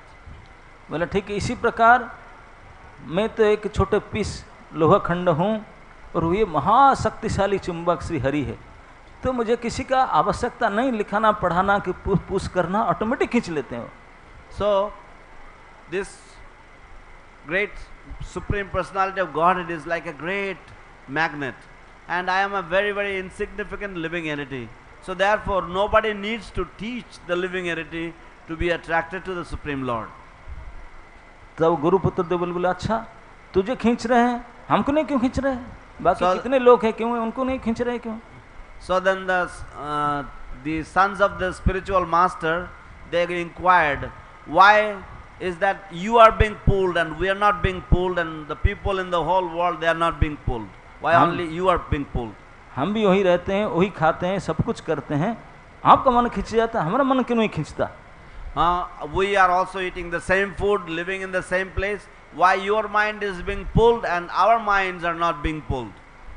Prahlad महाराज बोले कैसे खींचे कि आपका junk लगा हुआ लोहा है, rusted, मेरा रस्ट नहीं है. So Prahlad Maharaj said that maybe your iron is fully rusted and mine is not. That is why you are not being pulled and I am. तो उनको समझ में नहीं आया. बोले छोड़ो, मार पीट धमकी देकर भी ठीक सत्य बात नहीं बता रहे, कोई इधर उधर बात कर रहा है, ये उनको समझ में नहीं आया. चले बोले ठीक है, पिताजी जब तक आते हैं हम पढ़ाते हैं. तो दोनों मिलकर ठीक से पढ़ाने लगे उनको. So the two got together and tried to threaten him, tried to beat him, tried to reform him. But then they thought, okay, we will just teach him as long as our father does not return. अब बड़े seriously पढ़ाने लगे. एक दिन का समय था, खेल छुट्टी था, रिसेस था. दोनों चले गए थे, थोड़ा खा पी करके रेस्ट करके फिर सेकंड सेशन में आएंगे. इस बीच में So the two were teaching him, and one day during the free time, during the recess time, the teachers, they went for their lunch and rest, and during this time Prahlad महाराज के जितने सहपाठी थे पूरा whole university में, सारे class के जितने थे सभी उनको पसंद करते थे, क्योंकि दिखने में इतने सुंदर थे, गुण इतना सुंदर था, टप्पर थे क्लास में. कौन नहीं चाहेगा, जैसे आजकल कोई इस प्रकार के बालक हो जाए ना, सभी उनके पास सेल्फी खींचने के लिए चले जाते हैं, है कि नहीं. So Prahlad Maharaj, he was actually the favorite friend of all the students in the university. So everybody wanted to be with Prahlad, everybody wanted to listen to Prahlad. So just like nowadays, if somebody is a topper, if somebody is very good in his studies, both material and spiritual, naturally everybody will be attracted, everybody will want to take pictures with him. So Prahlad Maharaj was in such a situation because he was very gently behaved and he was very, very beautiful to see, and not only that, but he was a topper in all of his subjects. तो सारे university के student उनके पास आए, बोले कुमार चलो हम साथ में खेलते हैं, आप भी हमारे साथ हैं, हम खेलते हैं, चलिए. So all the students from the university, they all got together and they said, come on Prahlad, let's go and play. तो प्रहलाद महाराज को मौका मिल गया. जो प्रीचर्स होते हैं वो तो ये मौका ढूंढते रहते हैं, क्योंकि वो लोग मेरे प्रति बहुत डेडिकेटेड है, सरेंडर्ड है, और आकर मुझे पूछ रहे हैं एक्चुअली मौका ही है, strike the iron when it is hot. तो बिल्कुल हट होकर आए हैं वो लोग सब. So Prahlad Maharaj was looking for this opportunity that the teachers will go and take rest, and all the students, because naturally they were affectionate towards Prahlad Maharaj, friendly towards Prahlad Maharaj, so he felt that the iron is hot, this is the time to strike. तो उन्होंने उनको आध्यात्मिक शिक्षा देना प्रारंभ की. बोले खेल कूद छोड़ो, आप नहीं जानते हैं. तो उनको बोले कि मनुष्य कि प्राणी के शरीर 100 साल हो, पूरा हिस्सा मैथमेटिकली साइंटिफिकली समझाने लगे. ये उनका फास्ट स्टूडेंट टीचिंग कोर्स है. पीपीटी नहीं था, लेकिन ऐसे स्टूडेंट कोर्स टीचिंग DYS किए उन्होंने सबसे पहले. So Prahlad Maharaj, he started his first student preaching program in the University of Hiranyakashipu, and he taught them that this is not the time to play around. And he started teaching him how life is short, and very scientifically, how we live for 100 years and etc. How he broke it all down, and he spoke very, very scientifically. And the first student preaching program began. Even though the course was not there, but Prahlad Maharaj started it. और वो इतने सफल रहे अपने समझाने में, मनुष्य जीवन के लक्ष्य को उनको समझा दिए. तो सारे स्टूडेंट को एक नहीं बचा, वहीं पर उनके बात पर आ करके बिल्कुल बदल गए. अपने किताब कोर्स पर छोड़ करके बोले करना क्या है ना, भगवान हरि के कीर्तन करना चाहिए, टाइम बहुत शॉर्ट है. सब कीर्तन करना शुरू कर दिए. So all the students from the university, they were all so fascinated, so attracted by Prahlad Maharaj's words, that they gave up all their studies and they asked Prahlad what is to be done. And Prahlad said, we should all chant the holy names of the Lord, and that's what they all started doing. तो गुरुदेव बोले ये क्या हो रहा है कीर्तन, कभी नहीं हुआ था जब से यूनिवर्सिटी बना था तब से। तो उनका नींद खुल गया, आकर देखे सारे लड़के कीर्तन कर रहे हैं। So the gurus, they woke up listening to the kirtan and they thought, oh, since we started the university, this kind of a program never took place. What's going on? And they came there and they saw that all the students were chanting the holy names of the Lord in ecstasy. दौड़ करके आए, आ करके पूरी ताकत लगाए कि समझा ये क्या करें, लेकिन कोई एक भी लड़का राजी नहीं था उनके बात सुने। बोले हम पढ़ेंगे नहीं और आज से खत्म, आज से हम कीर्तन ही करेंगे हरि नाम का। So they came and they all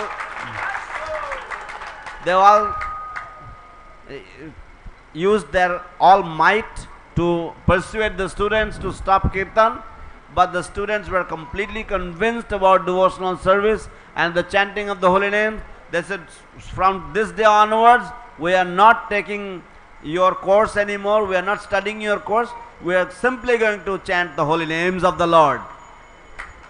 तो वो लोग फिर टीचर जो है तो इतने डर गए, बोले पूरा यूनिवर्सिटी मान कर गया, खत्म हो गया, कोई बच्चे नहीं, हमारा क्या होगा, इतने इमरजेंसी कॉल किए जा करके सम्राट को। So then the teachers, they made an emergency call to the king, because the whole university was actually taken over by Prahlad. So they immediately had to inform the king. तो ये सूचना सम्राट हिरण्यकश्यप को मिला कि पूरे सारे बच्चों को बिगाड़ दिया, पूरे कॉलेज ही मत बिगाड़ दिया। तो टीचर लोग बोले हम तो सुधारने के लिए आए थे, हम क्या सुधरेंगे उनको क्या सुधारेंगे, हमको सुधार दिया उन्होंने। So Hiranyakashipu was completely he was quite shocked to understand that not only actually he was brought to be reformed, but he has actually reformed the whole university into Hare Krishnas.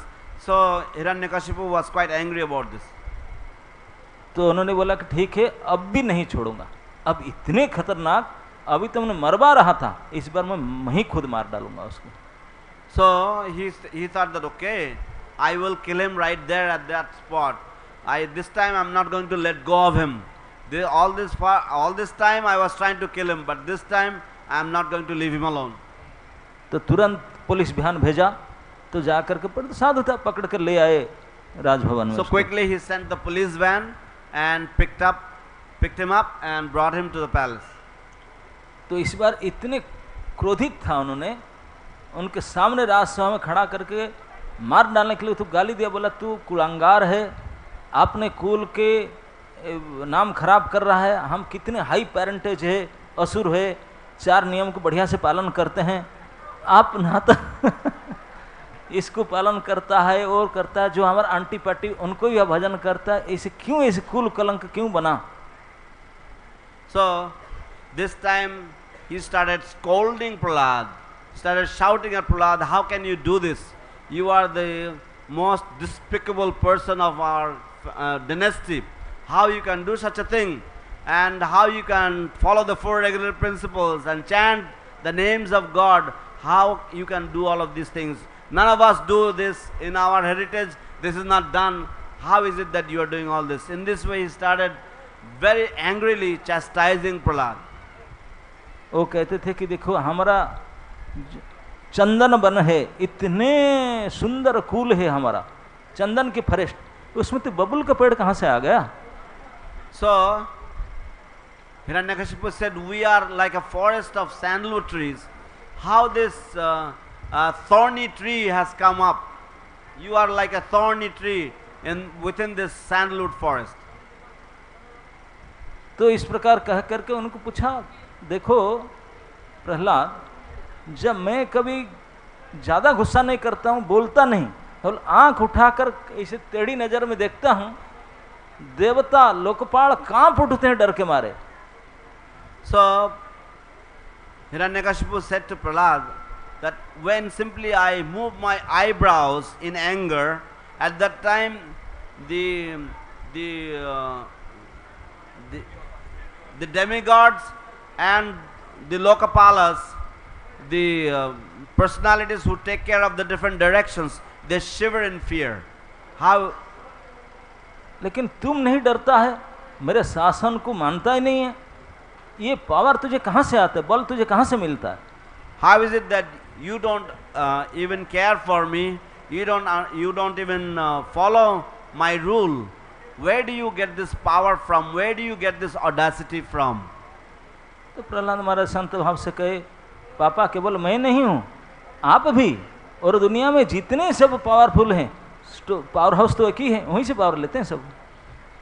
Prahlad Maharaj replied, my dear father, actually not only myself, but you and everybody in this world, they all get their power from that original powerhouse. बोले कौन है power house? ना श्री हरि, नहीं हो सकता, मैं हरि हमारा अलग पार्टी पार्टी है, वो देने पर ही मैं नहीं लूंगा। So then Prahlad Maharaj said, that is the Supreme Lord Hari. He is the powerhouse.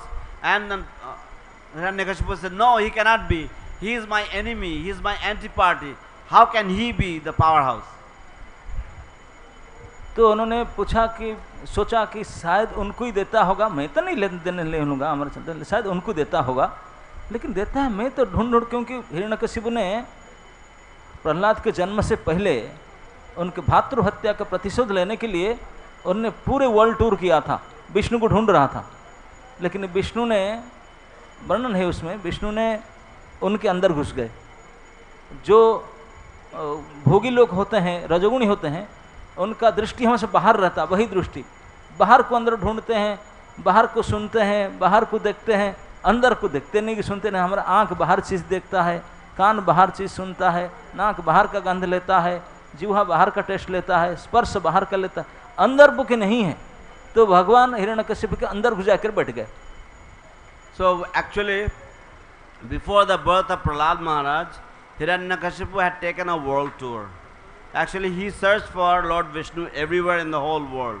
But what had actually happened is that Lord Sri Hari, Lord Vishnu, he entered into the heart of Hiranyakashipu. Actually, those who are passionate in nature, what happens is that they look for their enjoyment outside, externally. They look through their eyes outwardly. They smell through their nose outwardly. In this way, they try to take all kinds of enjoyments from external sources, but they never try to look internally. They never look towards themselves. So, Lord Vishnu, he took this opportunity and he entered into the heart of Hiranyakashipu. यही एक कारण है, कभी हम सोचते हैं कि माँ बाप तो महा अंटीपाटी असुर हैं, खान पान भी ऐसा है, घर भी ऐसा है, टीचिंग भी ऐसा, सब कुछ ऐसा है, ये इतने बढ़िया शुद्ध भक्त आया कैसे उनके डायनेस्टी में? So sometimes parents think that how such a wonderful Vaishnava has entered our dynasty, entered our family, when the parents are anti-party, when the grandparents, when all the other members of the family, they are completely against. How can such a person come to our family? क्योंकि वैष्णव association भी तो हो नहीं सकता, संग भी नहीं, खान पान नहीं, कुछ भी नहीं, ये लड़का कैसे भक्त बना? Because they have not received Vaishnava association yet, but they don't get association, fooding and food habits, everything is different, but still how can a Vaishnava come to our family? उनको नहीं पता था कि भगवान उनके अंदर ही बैठे हुए थे। प्रहलाद जब प्रकट हुआ तो उसके पहले भगवान अंदर थे, तो उन्हीं के कारण वही प्रहलाद बन करके आए। Actually, they actually do not understand that even before the birth of Prahlad, the Supreme Lord was already sitting in their heart, and by his direction everything was happening, and by his direction a person like Prahlad had taken birth in their family. तो ये सोच करके बोला कि अगर उनको supply देता है बल, कहीं हरि कहीं है, तो उसको पहले मार देता हूँ, फिर उसको तो मारूंगा ही। तो पूछा तेरा हरि तुझे सप्लाई देता है बोलता है, वो हरि रहता कहाँ है? उसका लाइव लोकेशन शेयर करो मुझे। So Hiranyakashipu thought, okay, if he is getting his powers from a power source, let me destroy the source of power, and that way he will automatically diminish. So therefore he inquired from him, where is your source of power? Where are you getting this power from? तो प्रहलाद महाराज बोले सब जगह में है, तो सभी जगह में है, सब जगह में यहाँ पे है ना है। तो सामने खंबा था, बोले खंबा में है, तो प्रहलाद बोले है नहीं पापा, माथा नाथ करके प्रणाम किया, बोले दिखते तो हैं, बैठे तो हैं उसमें। So then Hiranyakashipu asked, so then if he is everywhere, is he within this assembly? Is he within this pillar? And Prahlad Maharaj very confidently, he said, of course he is there. And Prahlad Maharaj practically could see him in there and said, he offered his obeisance and said, yes my dear father, he is present right there.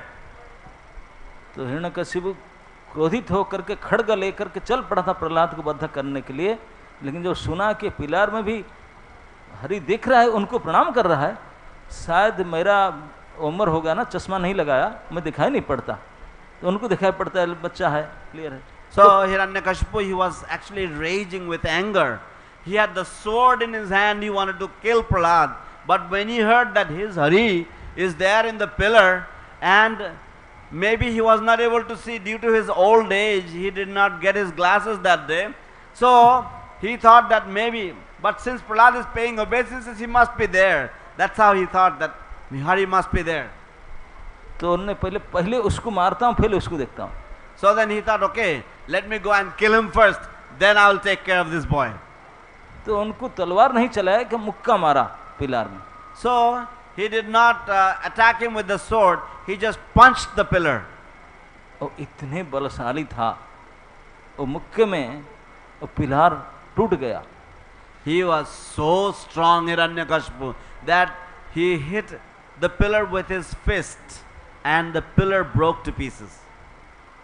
अब उनको तो कुछ दिखाई नहीं पड़ा, लेकिन एक sound सुनाई पड़ा। Now he did not see anything, but he heard a sound.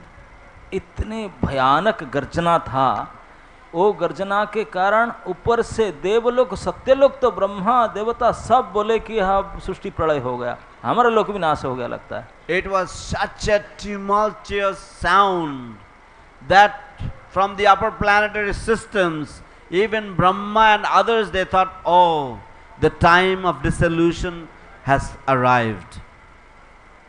और जितने भी असुर बड़े बड़े सब सेनापति थे, वो सब कांप उठे थे, कान में हाथ देकर सब खड़े थे, कहाँ से आ रहा है, कहाँ।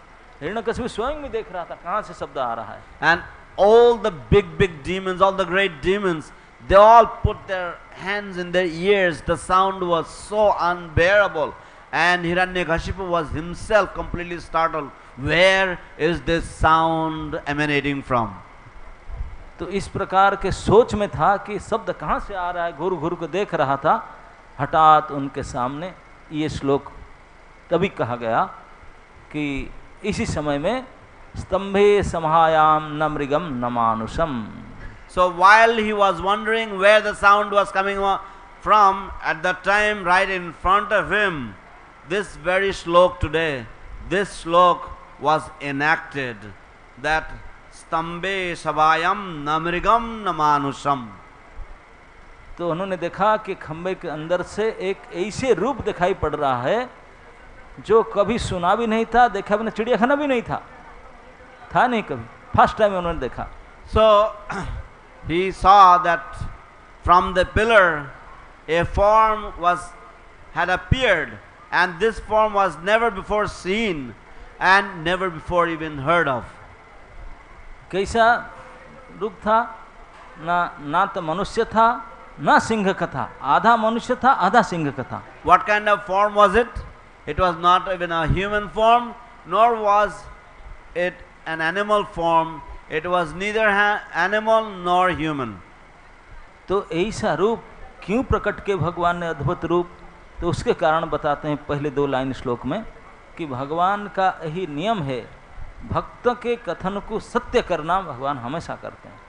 So 2 points are being made here, that why the Lord has taken this form, because the Lord, he always protects the words of his devotees, and he makes sure that the words of his devotees always is announced to be completely true. क्योंकि प्रहलाद ने अभी कहे थे, पिता दृश्य थे, एक खंबे मुझे दिखाई पड़ रहे हैं, तो दिखाने बोले प्रहलाद ने कहा दिखाई पड़ रहा, मैं दिखाई दूंगा तुझे, मैं हूं इधर. So, because Prahlad Maharaj had said that, my dear father, I can see him. So therefore the Lord decided, yes, I will be seen by you. I will show my form to you. दूसरी बात प्रहलाद ने कहते हैं कि सर्वत्र है, तो भगवान बोले मैं भी सर्वत्र हूँ, आपके घर में हूँ, आपके खंबे में भी हूँ. ये प्रमाणित करना था. The other point that Prahlad Maharaj made is that the Lord is everywhere. So the Lord wanted to substantiate that word of Prahlad Maharaj, that yes, I am inside your house, I am inside everywhere, and I am inside the pillar as well. केवल भगवान प्रहलाद की बात को सत्य करने के लिए, प्रहलाद तो अभी अभी न्यू जूनियर भक्त था और सीनियर भक्त थे सब. नारद जी ने भी कहे थे इंद्र को ऐसे ऐसे होगा, ये भक्त है, तो उनके बात सत्य किए. ब्रह्मा जी ने जब वरदान दे रहे थे, ये कंडीशन रखे थे, ब्रह्मा जी के वचन भी सत्य किए. सबसे सीनियर मोस्ट डिवोटी था प्रहलाद के पर हमने दी हिरण्यकशिपु, क्योंकि भगवान के मूल भक्त था.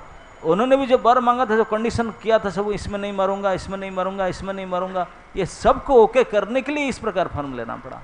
So the Lord took that form to make to prove, to substantiate the words of everyone, because Narada Muni had said that the Lord will come in this way and this devotee will be such and such. The Lord proved that. The Lord proved the words of Brahma and the person who had given the greatest list, Hiranyakashipu, that I will not die in this way, I will not die in this condition. So the Lord proved everyone's word, substantiated everyone's word, and took this very, very unique and special form. तो इस प्रकार के रूप धारण करके जब प्रकट हुए, और अभी तक ऐसा रूप कभी प्रकट हुआ ही नहीं था, और जितने हिरण्यकशिपु ने सेफ्टी मेजर लिया था इसी प्रकार नहीं मरूंगा, सारे को ओके मान्यता करते हुए प्रकट हुए. So the Lord actually had proven and outwitted Hiranyakashipu, and all the safety measures that Hiranyakashipu had taken, the Lord had actually confirmed, confronted each of those, and he actually followed all of those, but despite that the Lord took his action. तो इस रूप को देख करके हिरण्यकशिपु ने देख लिया, सोचा कि निश्चित रूप से मायावी हरि ये कोई विशेष चाल करके मुझे मारने के लिए आया है लगता है. So then, seeing this form, Hiranyakashipu, he thought that, oh, this mystical Lord Hari, he must have taken this mystical form in order to come and kill me. तो सुखदेव गोस्वामी कहते हैं ये रूप कैसा दिखाई पड़ रहा था. Sukadeva Goswami describes how was the form of the Lord. ये श्लोक संख्या 19 से 22 तक हिरण्यकशिपु ने देख रहा है जो रूप को, रूप के बारे में बताते हैं.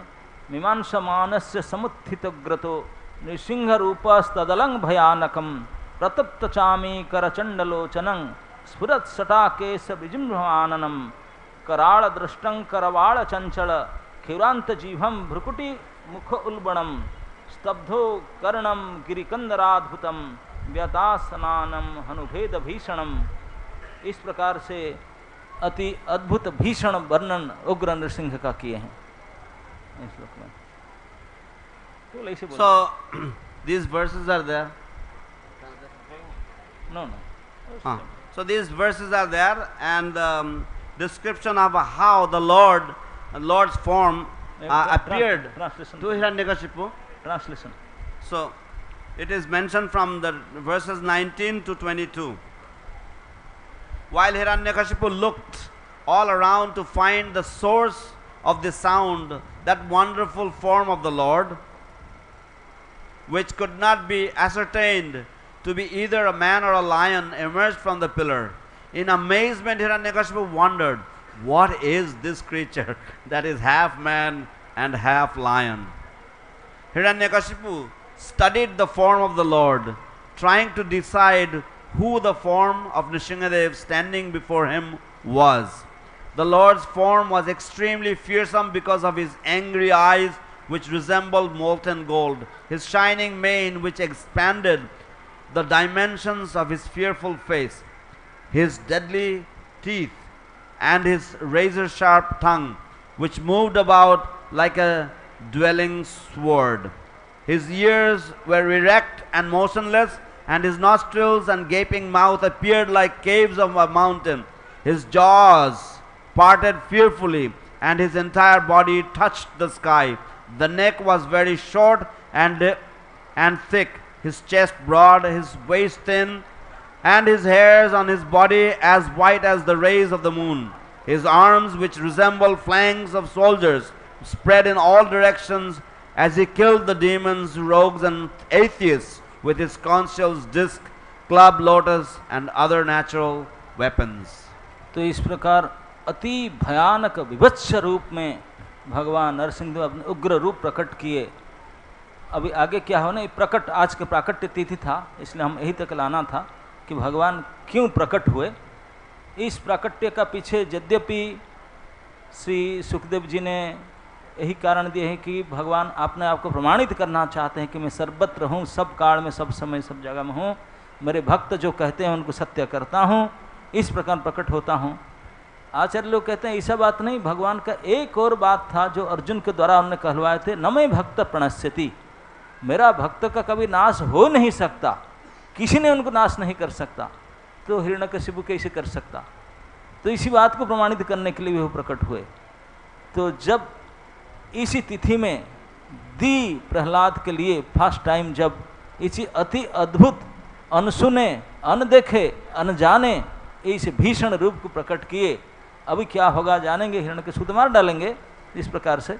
लेकिन वही घटना के बाद से आज तक टिल टुडे भक्त लोग के अंदर भय को, भक्ति के भय को और किसी प्रकार भय को निवारण करने के लिए वही रूप उभर आते हैं। So another point that is made here is that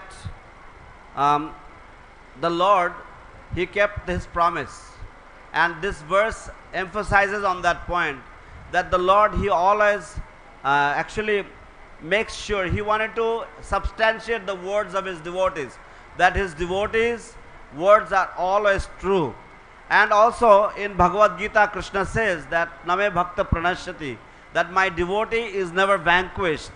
That so the Lord wanted to prove that point as well, that his devotees are never destroyed and that his devotees are always protected. So the devotees from that time till today, they all have this complete confidence in them that the Supreme Lord will protect us. So with that conviction, the Lord actually protects his devotees. And not only does he protect his devotees, but the Lord, he goes on with this, carries out this, his mission of protecting his devotees. इसलिए कहीं भी भक्तगण रहते हैं, तुरंत उनका हर प्रकार के भय निवारण करने के लिए नरसिंह देव जैसे वो एजेंसी ले रखे हैं, तो इसलिए हमेशा उनको प्रार्थना करते हैं। और आप भी देखते होंगे आपके श्री राधा माधव इतने बड़े आसन पर इतने भव्य रूप में हैं, लेकिन सबसे ज़्यादा पूजा प्रणाम वो उनकी होता है। जब से वो आए मार्केट उनका चला गया, सब डाउन हो गया सबका। So you can see actually that whenever the devotees, they are in fear, already as if Lord Nrsingadev has created an agency, that immediately the devotees, they are attracted, they call for Lord Nrsingadev's help. So you can see that even though Radha Madhav is on their altar and they are so beautifully dressed and they are so nicely worshipped, but still most of the worship is received by Lord Nrsingadev. Since Lord Nrsingadev's appearance in the temple, it looks like the market has gone to Lord Nrsingadev. तो आज वही भगवान नरसिंह देव का जो हम हर समय डरते रहते हैं, भयभीत है, हमारे भय को और हमारे बाधाओं को, विघ्न को नाश करने वाले जो एजेंट है, एजेंसी भगवान का जो विशेष रूप है, भक्त भय विनाशक, भक्त विघ्न भक्ति विघ्न विनाशक, ये जो स्पेशल रूप है भगवान के, ये नरसिंह रूप है, जिसके द्वारा हमारे हृदय में भक्ति के विरुद्ध में जितने प्रकार के अनर्थ हैं वो सबको इसी रूप ही दूरीभूत करेगा। तो इसलिए भक्त लोग उन्हीं को ही पूजा करते हैं। और आज स्पेशल डे है जो इस रूप का आविर्भाव होने का तिथि है, तो इसलिए आज के दिन विशेष व्रत धारण करके श्री नरसिंह रूप भगवान को प्रहलाद जी के लिए प्रकट हुए थे, इन दोनों को पूरी जत्न सहकार हम पूजा करेंगे, व्रत धारण करेंगे। So today is the special day. Today is the day of the appearance of Lord Nrsingadev, the Lord who had appeared to eradicate the fear of his devotees, Bhakta Bhaya Vinashakam, the Lord who appeared to restore the devotion of his devotees, Bhakta Bhakti Vigna Vinashakam. So this is the Supreme Lord, and we worship that Supreme Lord who has appeared to protect us, to protect our devotion. So therefore, this is a very, very special day for all of us, and let us all wholeheartedly worship this form of the Supreme Lord who takes care of protecting his devotees. आज उनका आविर्भाव तिथि है, तो इसलिए बड़े प्रसन्न मुद्रा में रहेंगे, उनका अभिषेक होगा, विशेष भोग अर्चना होगा। आज के इस विशेष तिथि का हम लोग को फायदा लेना चाहिए, प्रार्थना करके व्रत करके, ताकि उनके कृपा से हमारा भक्ति विघ्न विनाश हो जाए। So today is his appearance day, so therefore he will be in a very, very happy mood, and we should take advantage of this day, and we should fast, we should offer prayers, we should offer worship to him, and we should take part in the abhishek and the other ceremonies, and in this way pray for his protection, so that our devotion will be protected, our devotion will increase. Shri Shri भक्ति विघ्न विनाशक नरसिंह देव भगवान की जय। श्री श्री नरसिंह चतुर्दशी व्रत महोत्सव की जय। समवेत भक्त वृंद की जय। निताय गौर हरि।